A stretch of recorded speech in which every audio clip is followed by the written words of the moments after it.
In today's video, I'm going to show you exactly how to create linked records in Airtable, so you can connect related data across different tables in your base and build a truly relational database without any complex formulas. Airtable is incredibly powerful because it lets you move beyond the flat spreadsheet model, and linking records is the core feature that makes that possible. If you find this helpful, please like and subscribe, and let's get started. When you first open your Airtable base, you're looking at a grid that feels familiar, like a spreadsheet, but the real magic happens when you start connecting tables together. Let's say you have a table for projects and a table for tasks. Without linked records, you'd have to manually type project names into every task row, which is error-prone and messy. With a linked record, you simply point to the correct project, and Airtable handles all the relationships automatically. So, the first thing you need to do is open your base and select the table where you want to build the connection. Usually, this is the table that contains the detail records, the tasks, the contacts, the line items, anything that belongs to a parent record in another table. For this example, we'll assume you're in your tasks table, and you want to link each tasks table and support. Now, look at the far right of your field headers. You'll see a small plus button. That's your gateway to adding a new column, or in Airtable's language, a new field. Go ahead and click that plus button. A menu will pop up with a long list of field types, everything from single-line text to currency to checkboxes. But what we want is the one that makes relational databases tick.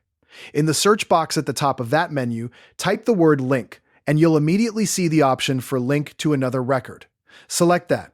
This is the field type that creates the connection between your current table and another table in the same base. It's important to understand that this field doesn't just store text. It stores a pointer to a record in another table. That's what makes it intelligent. Once you've selected Link to another record, Airtable will ask you to choose which table you want to link to. This is the moment where you define the relationship.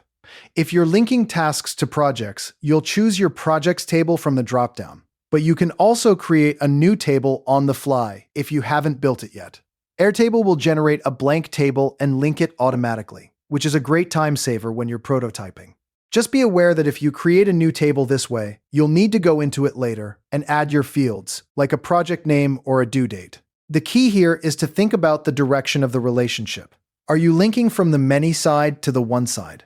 In a typical setup, many tasks belong to one project, so you're building the link from the tasks table back to the projects table. That's the cleanest approach. Next, you'll see a toggle that says Allow linking to multiple records. This is one of those settings that can completely change how your data behaves, so let's talk about it.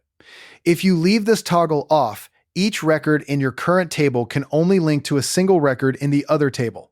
That's perfect for a one-to-one relationship, like linking a single contact to a single company. But if you turn it on, that single field can now hold multiple linked records. For example, one project might have dozens of tasks. If you enable linking to multiple records, you can select all the tasks that belong to that project, and they'll all appear as bubbles inside the same field. This is incredibly useful for many-to-one or many-to-many relationships. A common pitfall is forgetting to enable this toggle when you need it, and then wondering why you can only select one thing. So, take a moment to think about your data. If you could imagine needing to connect more than one item from the other table, go ahead and toggle that on. Once you've made your choice, click Create Field. Now, you'll see your new linked record field appear as a column in your table. Click into any cell, and Airtable will show you a drop-down menu of records from the table you chose. You can search by typing, or you can scroll through the list. Just click the record you want to link, and it appears as a blue linked bubble. If you enabled multiple records, you can keep selecting more. Airtable automatically creates a reciprocal link in the other table as well. So if you click into your projects table, you'll see a linked record field pointing back to the tasks. That symmetry is built in, and it saves you from having to set up the link twice. Now, here's where you can take it a step further and really make your data sing. Once your records are linked, you can pull specific data from the linked table into your current table using what's called a lookup field. For instance, if you've linked a task to a project, you might want to see the project's due date or its priority level right inside your tasks table without having to click into the project record. To do that, add another new field by clicking the plus button. This time, search for lookup. A lookup field works by referencing your existing linked record field. You'll be asked which field in the linked table you want to pull from. Select the project due date. and Airtable will display that value in your tasks table. This is read-only, so you can't edit the project's due date from here, but you can view it, filter by it, and use it in formulas. It's a brilliant way to consolidate information without duplicating data, and it keeps your base clean and normalized. You've now set up a relational database inside Airtable, with linked records and lookup fields giving you a complete view of your connections. The benefit is that your data stays accurate and consistent. If you update a project's name or due date, every task linked to it automatically reflects the change.